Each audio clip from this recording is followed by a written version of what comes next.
Hi there. This is Dr. Phyllis Edwards, Dr. E. I'm here for The Widow Speaks, and this is episode 23. And we are fortunate today to have a lovely woman. I happened to meet her quite by chance. I went to this, well, we already had this lady on, but I went to this program that was in Port Orange, and it's basically a lift group, it's called, and it's exactly what it says. It's there to lift people up. It's not depressing or anything like that. It's all these ladies. I think they might have had we had maybe 100 in there.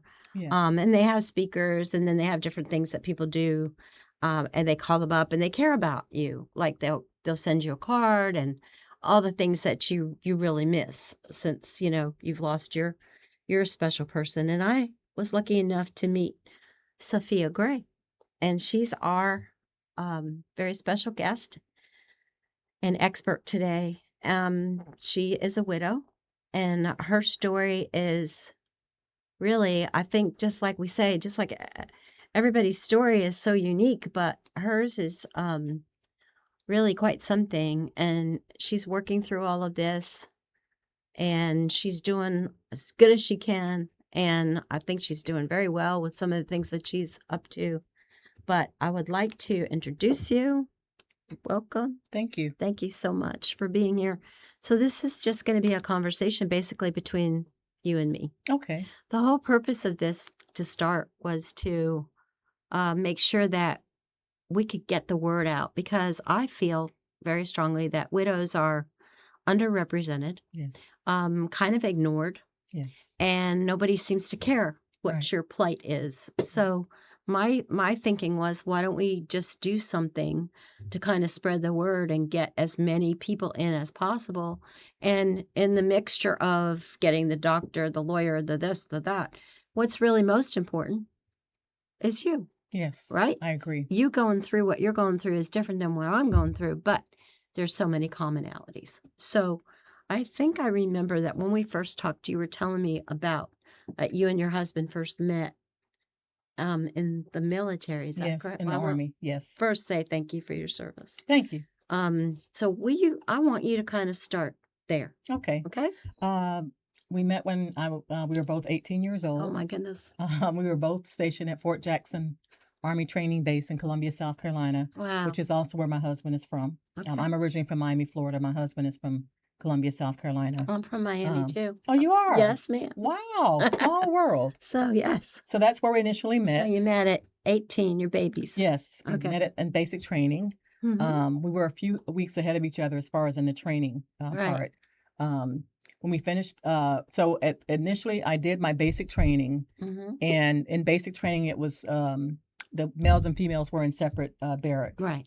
And once you graduate from basic training, you go to something called AIT, which is Advanced Individual Training. Training. So that was Yeah. where I met my husband. That is sort of Okay. like it's Like a co-ed. school. Yeah, like a school. You Yeah. go to class together, you sit in the classroom. Right. You do your physical training, your exercises and things like that. You eat in the cafeteria, the mess hall Right. together. What did you And go for? What were you? I was a MOS. The specialty was 71 Lima, so it's an administrative specialist, sort of like Okay. a clerk typist Okay. type thing. They And all that have was also they have letters for everything, don't they? yeah. MOS. So that was my husband's specialty as as well. well. Okay. Yes. And initially, like I said, he was a few weeks ahead of me as far as training goes.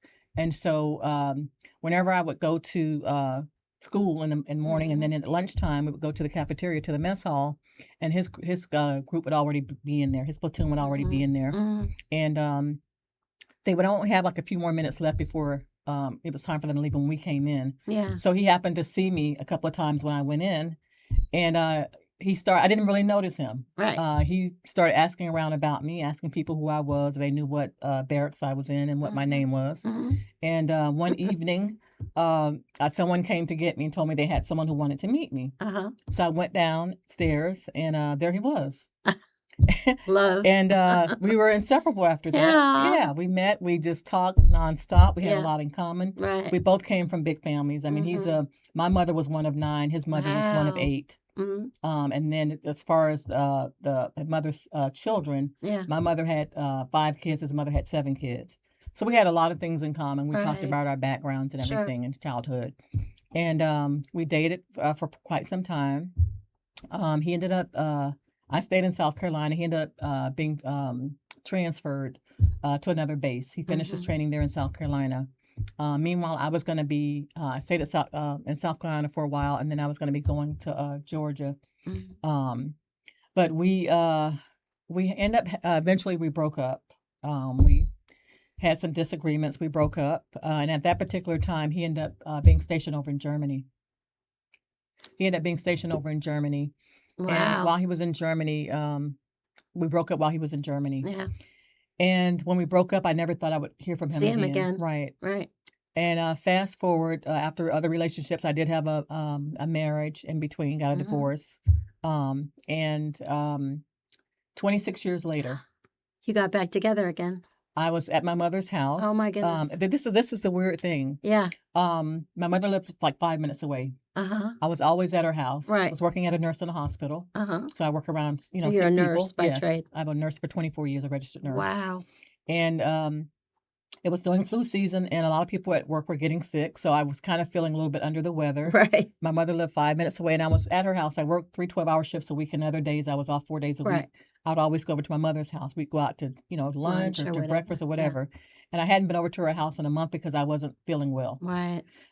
Just feeling kind of achy and just feeling under the Yeah. weather. Right. And so this one morning I woke up and I felt very energized. Whatever little bug I had before was Was gone. going I felt away. wonderful. Mm. I said, I think I'm going to go over to my mother's house. So I go over there and I'm there for about 30 minutes and her phone rings. Mhm. And one of my nephews comes and brings me the phone and tells me there's a man on the phone asking for me. Mhm. Now, my mother and father had the same home for over 50-something years. Right. They always had the same number. Nothing changed. So I get on the phone and he says, is this Sophia? And I said, yes, it is. He said, do you know who this is? I said, no, I don't. He said, you don't? I said, no. He said, well, maybe I have the wrong number. He said, can I ask you a couple of questions? I said, sure. He said, is your birthday September 23rd? I said, yes. And you're from Miami, Florida? Mhm. Yes. Were you at Fort Jackson in Columbia, South Carolina in 1982? I said, yes. He goes, Sophia, it's Isidore. Aw. Remember we used to date? And Oh I my said, yes, goodness. I remember. Yeah. Yes, of course. You must have And just about fell over. so he said, I can't talk right now. I'm at work. I'm on a break. He said, I just wanted to make sure I had the right number. He said, but it's very important that I talk to you. Oh. So he gave me his work number, gave me his cell number, gave me his home number, and gave me his email address. And he told me to call him back the next day at 4 o'clock. It's very important that we talk. So how many years was it in between? 26. 26 years. And I mean, so I called him back the following day. And when I got off the phone that first day, my mother said, who was it on the phone? I said, that was Isidore. Remember the guy I used to date when I was in the Army? And she goes, oh, that was a long time ago. I said, Yeah. yes. She said, what did he want? I said, I don't know yet. I said, he wants me to call him back tomorrow. That's God. So I call him back the next day. We talked for 2 hours. Oh, wow. Just nonstop. Like we were just old friends catching Right. up. Like we didn't miss Just a like beat. you never left. Right. Yeah. Right. And so he told me that he knows he made some mistakes with me. We were both young at the time, but we're Right. both older now. We've lived life. We've been in other relationships. Right. And he would like for us to try again. Oh. He actually offered to move to Miami. And I said, well, no, Miami is very stressful to live here. It's very busy. It's congested. It's very expensive. Sometimes it's expensive. Sometimes you have to know a second language. Yeah. I said, I work in healthcare. It's easy for me to relocate To go. anywhere. Yeah. So I'd rather, come there. I said, I'm not going to come yet, but let's see how things go. So what year was this when God really brought you back together? This was in 2008. 2008. Yeah. So all this time, you're of another marriage. He's had a Or couple say that- relationships, yeah, whatever. But yeah. he tracks you down Tracks me at down. your mom's house, which you had not been at your mom's house for a month. A month, right. And I'm here, usually there, several that's a times week. divine connection, Yes. right? Yes. And so we started back talking, we would email. I mean, we talk on the phone sometimes 5-6 hours a day. Yeah. Wow. We would text, we would email each other, whatever. We would just constantly and we never ran out of things to talk about. Sure. So after about 7 or 8 months of doing that, Oh my I goodness. decided to go on vacation. And so where was he? You were I still was in Miami. still in Miami, and he was in Mhm. Columbia, South Carolina. Oh, he was in Columbia. Yes. Okay. And I told him, I said, I said, if everything works out, I would prefer to come there. Yeah. Makes So I sense. went on vacation there. He actually picked me up from the airport. I stayed there for 10 days. Everything went great. Oh. I came back home and I made the decision that I was going to move there. Mm-hmm. So I told my mother, I said, I'm going to be moving to South Carolina. So she said, she was asking me questions about, Isidore, why do I love him? And, Mhm. what's so unique about him? So she and I had this long talk. And she asked me if it was okay for her to talk to him. Aw. So I said, sure. So I got him on the phone. I put it on speaker. And she had a talk with him. And she said, Sophie's my baby. She's the youngest of my Mhm. 5 children. Mhm. And she tells me that she's going to move to South Carolina, and that's very far away. I won't be able to see her to know that she's okay. We've always lived very close Right. near each other, and that's what concerns me, that she's going to move so far away. So he told my mother, that she had nothing to worry about. He was going to make sure I was well taken care of. Mhm. And it broke the ice with her, and she felt more comfortable after Mhm. that. And they laughed, and, everything went well. And I gave my job my letter of resignation, and I paid a moving company to move all my belongings. Mhm. And I told my best friend that I was moving to South Carolina. And she said, "Oh, Sophia, what if it doesn't work out?" My mother always told me that out of all her 5 children, I am the youngest, Mhm. that I'm the most adventurous, and I'm a risk taker. So when my friend told me, "Sophia, what if it doesn't work out?" I said, "Well, my mother always told me that I was a risk taker. I said, "So I don't want to have any regrets in life. The worst thing that can happen is if it doesn't work out, I just move back to Miami." Especially with you all connecting Yes, up front like that, and then, yes, here he is, comes back, and you've taken time now. It's not like you rushed into it, right, right? yeah. So you got married So I when? prayed I prayed about it. I Yeah, of said, course. "Lord," we got married 3 years later in 2011. 2011. I Wow. said, "Lord," I said, "I'm thinking about doing something really crazy.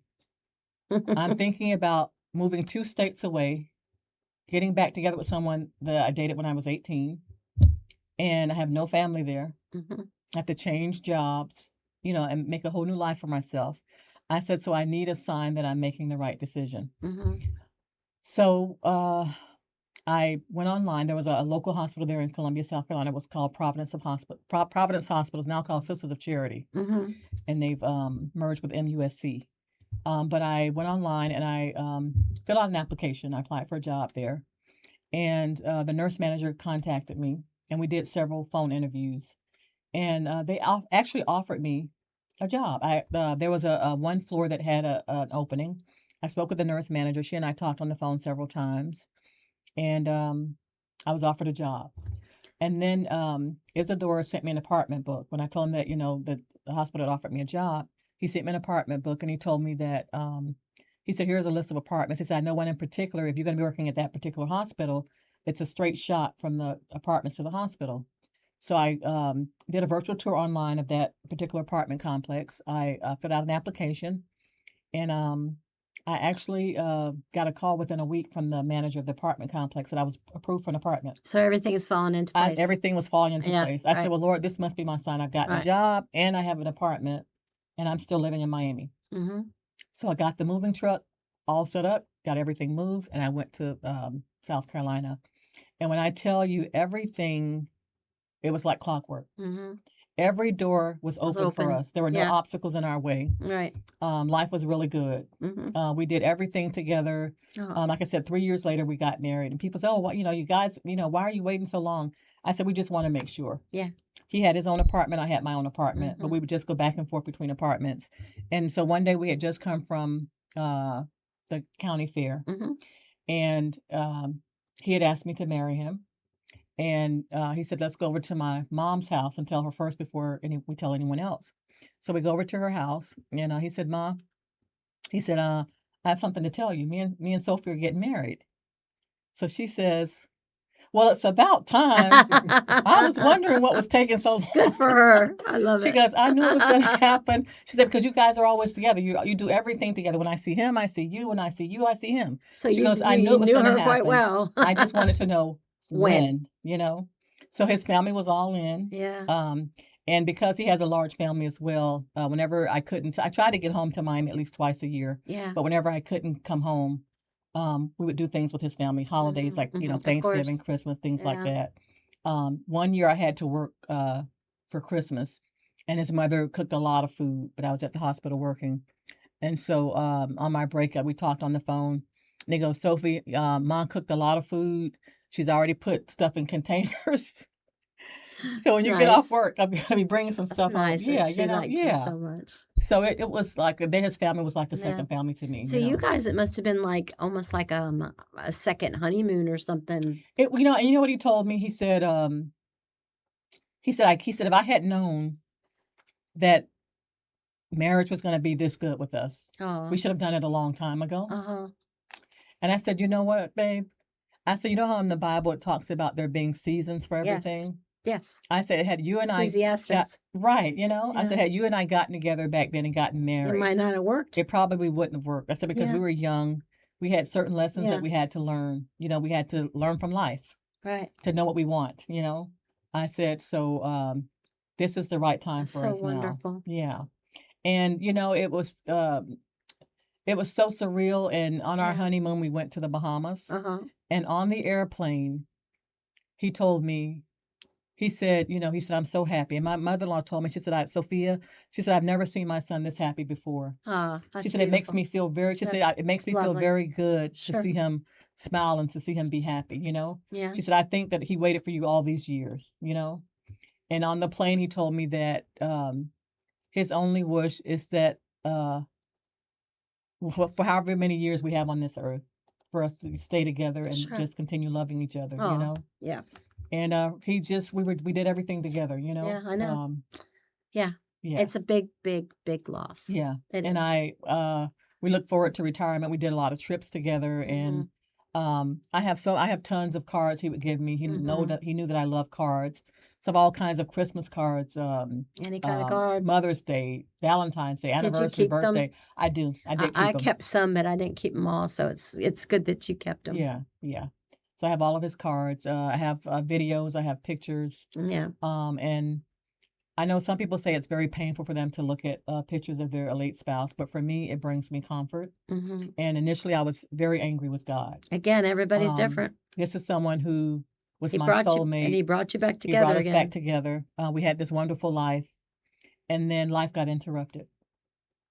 In May of 2022, one of my sisters, my mother died in 2009. Mhm. I had three older sisters, and at this point, I've lost all three of them. Yeah. But in 2022, one of my sisters, Dolores, she had passed away, and we were having her funeral in Miami, and we were down there.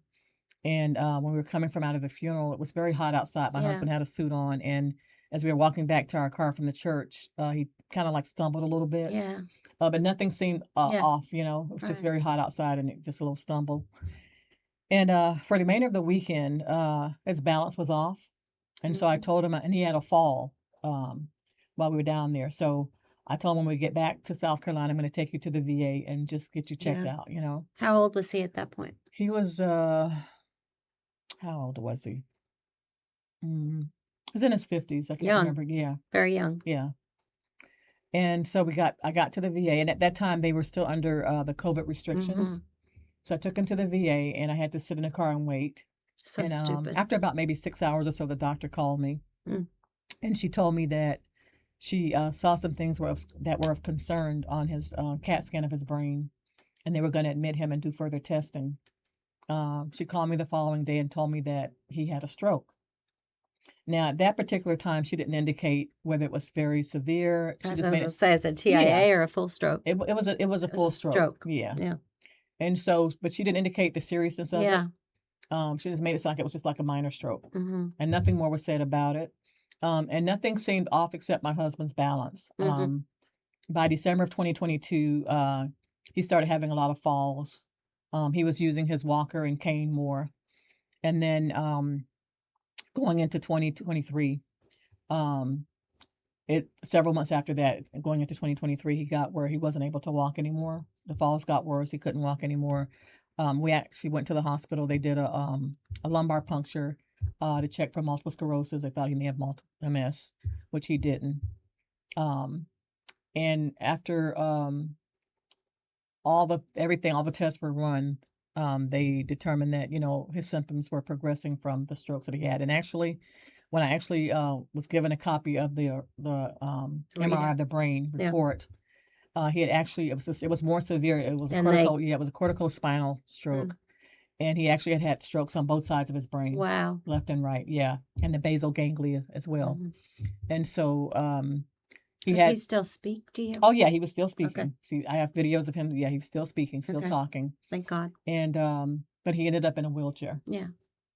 And you're a nurse. And I'm a nurse. Right. And being that we were living in South Carolina, we had a 2,300 square foot house. It was a 5-bedroom, 3-bath, Sure. 2-story house. Mm. With him no longer being able to walk, He and me can't not go having up front. I He can't couldn't go up the just trying stairs. to lug him up and downstairs to get him Yeah. to doctor's appointments. Yeah. They didn't have any transportation services to get him to appointments. Yeah. So I had to take him to all of his appointments. And Sure. it was just too It's a lot. physically, I know. physically exhausting trying to get him up and downstairs. So the decision was made. We had a long talk about it. The decision was made to sell our house Mm-hmm.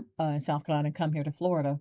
And about 98% of my family's here in Florida, Okay. scattered all across Yeah. Florida, you Right. know. And I figured if we come to Florida, You get some help. my family can help me with him. Yeah. So we end up. I had been to Palm Coast on several occasions before, and I liked it. Mm-hmm. And so we started looking for a house. Before our house was sold up there, we came down here several times looking for a house here. We found a realtor that helped us get a house. So we bought one of the newest houses that were built in Palm Coast. And it was a ranch style, so no stairs. All ranch, yeah. Yeah. For the most part. Yeah. Mhm. So my family helped us a lot. They Nice. helped us get settled in. They did all the Yeah. unpacking. Mm-hmm. And kind of like took things from there. The Are VA you still in the same house? still in the same house. The Okay. VA was able to because initially I was having to get him to appointments at the time. Mm-hmm. We couldn't get transportation through the VA because his disability rating wasn't high enough, so I had to try to get him to all his appointments. So I would either have Wasn't to high enough? no. Okay. It has to be a certain percentage in order to get qualify for transportation, and Oh at my that time it goodness. wasn't. Yeah. So I had to either take him in my car or rent wheelchair accessible vans to get him back and forth to Sure. his appointments. And then eventually, the VA was able to get us set up under the primary care program. So his primary provider would come to our house to see him. Would come semi-annually, and then we also had a nurse that came once a month, and then we had physical and occupational therapy. They would come 2 to So 3 times a everybody's week. coming into your Yes, house, but yes, you're there. You know what you're talking about. You're a yes, nurse. yes. Wow. So the only time we had to actually go out was for any type of specialty appointments, Right. if you had to see a specialist, or he had several claims with the VA, and so we had to do a compensation and pension exam, CNP Mm-hmm. exam. We'd have to go for Yeah, it's those. like insult to injury. You Yeah, know, you're taking care of him, you're doing everything, you're scared about him. And then now, by the way, we got to do all these other things. So yeah, it's like you did all that, I'm yeah. sure. So So how long were you in Florida before he, we were here for about 2 years before. just 2 years? Yes, and the thing is, after that initial stroke in 2022, he ended up having several more. Hmm. In 2024, he had a stroke in August of 2024. And at that particular time when they ran tests, they also saw that there was a 1 centimeter brain bleed. It was very tiny. Hmm. They said that it was too tiny to even try to intervene and do surgery. They were just going to watch it. So because of that tiny bleed, they had to take him off of his anticoagulations. He was on, I think it might have been Plavix. But Yeah, they my took him, husband was on Plavix for a long time before they switched him. yeah, they took him He off had a of brain that. bleed. And so he couldn't be on any additional blood thinners. Hmm. And the doctor said that, and the thing is, he was on blood thinners and still had strokes. Yeah. We saw neurologists. They were very puzzled by it. They said they had never seen anything like it before because the purpose of the blood thinners is to Yeah. thin the blood out so you don't get clots. But for Right. whatever reason, something in his body was continuing to produce blood clots, even on a blood thinner. Hmm. So when they took him off of the blood thinner, they said that there was always the risk of Of a him massive having stroke. another Right. stroke. And so in October of 2024, just 2 months later, he had another small, tiny brain bleed, 1 centimeter, but it was in a different spot, same area but different spot. Hmm. So again, they talked about the risk of a possible stroke in the future. And then in November of 2024, that last stroke caused problems with him swallowing. Yeah. So I ended up getting a feeding tube put in. Yeah. But because I was a nurse and I work with You feeding know, tubes, I yeah. knew how to work that. So I did that. I had it set up at home to do his liquid feedings to get him nutrition and hydration. And the doctor told me it didn't have to be permanent. If he was able to regain, if he worked with a speech language pathologist and was able to regain the chewing and swallowing ability, Yeah, that could be taken out. He was doing well with that. He gained 30 pounds. that's good. The occupational and physical therapist told me that he was getting stronger. He would actually count his repetitions of exercises. He Mhm. was doing really good with that. So I felt very hopeful. Um, and then there were some fluctuations with his feeding rate. Sometimes they would have to adjust the rate or adjust the amount of water flushes. Sometimes if it wasn't the right amount of water flush that he was getting, it would cause him to have hyponatremia, which means his sodium level would go down. Mhm. So they'd have to, put him in the hospital and try to, just keep. So you were doing all this in and Yeah, out. yeah, You were basically were managing everything. Yeah, all of his care, yeah, and so eh, we are. I told you it was going to be. This is easy because you and I are talking, and it goes pretty fast. We only have a few more okay, minutes, but I may want to get you back in okay, because I think you said a couple things here that I would want you to expound on. okay. When when did he actually get So in the pass? process of all them trying to get Doing all all that, that? yeah. Yeah. Then he had some issues with vomiting from them trying to Mhm. get everything leveled, get the correct levels. Levels. And while he was in the hospital for that, he had a massive stroke. He went into the hospital May 29th of last year for them to try to get the levels straightened out. June 1st, he had a massive stroke. He died June 6th, and the doctor told me that. And normally, whenever he was in the hospital, I mean, there was always communication with me. The doctors told me even when he didn't interact with them, he would always interact with me. Mhm. And several days after the stroke, his uh, his mentation just wasn't the same. He wasn't communicating as much. Mhm. And the doctor told me that he felt that my husband was nearing the end of his life, and he Mhm. felt some decisions had to be made. My husband and I had talked previously, and he said that he didn't want to no machines. He didn't wanna He didn't go want to that be way. on, yeah, didn't want to be on a ventilator. So when Yeah, the choice was made, they told me if I asked me if I'd ever considered hospice or palliative care, and I said I know about it. I've taken care of patients with that, sure. and so I was going to have him sent home under hospice. But the day that that decision was made, his breathing pattern changed, Mhm. and so they didn't feel it was safe to bring him home, and so they told me about their inpatient hospice unit. Yeah. And so we had him transferred there like within an hour and a half after our Mhm. conversation with Mhm. that. And I was told by the hospice nurses that he probably had 3 to 5 days left. So I was anticipating having him for at least 3 or 5 more days. In actuality, when we got over to the hospice unit, he was gone within 6 hours. That pretty much happened to my husband too. So Yeah. I was devastated. Yeah. You're definitely in Yeah, shock. There's yeah, no doubt about it. yeah, I'm so sorry yeah. for your loss, your all of these things that you're saying. Mm-hmm. I I can connect with this because I went through many, many of these things. You had them all like compressed. Mm-hmm. And I can see where you do have that feeling of you kind of get mad because you're like, "Wait a minute, we just got back Right. Why together. We're did you? Yeah, supposed to spend our life together. yeah, And here you are like taking care of him and doing a great job. Thank God for you, right?" yes, And I know we appreciated that. yes, And then you get down to a point where I mean, I, my husband couldn't really say goodbye to me or I love you or anything like that. And I don't know, you may have been in the same that's the wound I have. mm-hmm. I think we all have these wounds, but when we were just talking a little bit about this, when you lose a loved one, that's okay, so that's the big pot, right? Yes, You're also losing your caregiving. You're doing every single thing for him. mm-hmm. Now, and then on top of that, you had lost all this time in between come back together. So you've got several issues that you're now working through and you're a new widow. Yes. You're a new widow.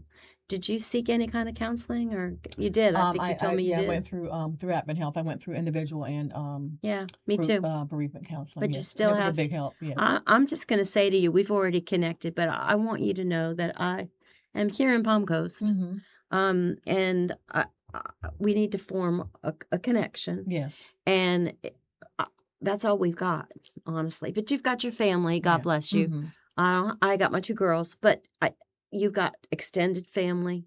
So that's a blessing. But what I would like to do if you have the time, sometime, is to have you come back because I want you to be able to express that next season, if you will, Hmm. that part when all of a sudden you're smacked in the face and this is it. And you followed everything that you could have done for him. You know what I can say is, I was working from home Hmm. and taking care of my husband.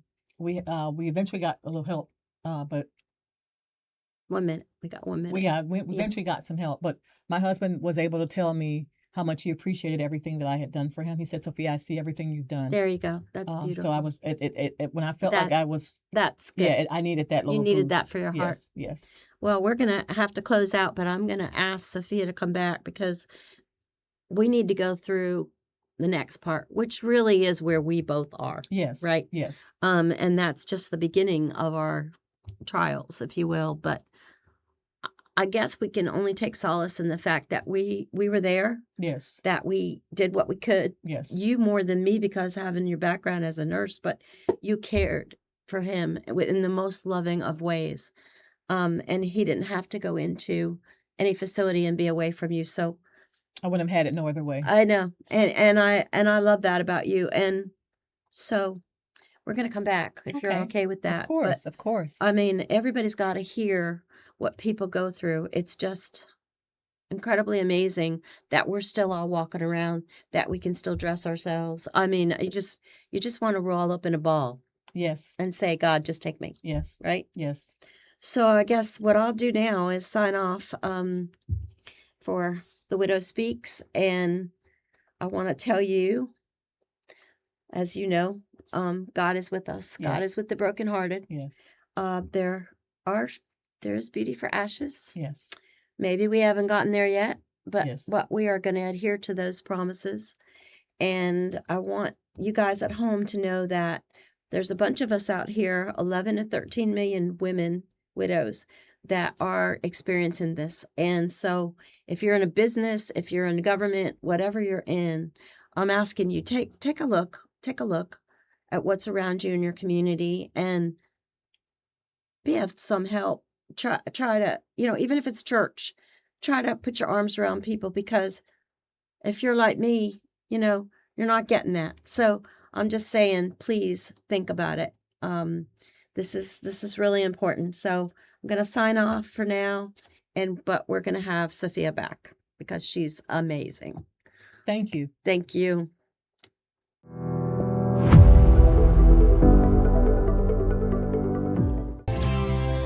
Things are truly better with us.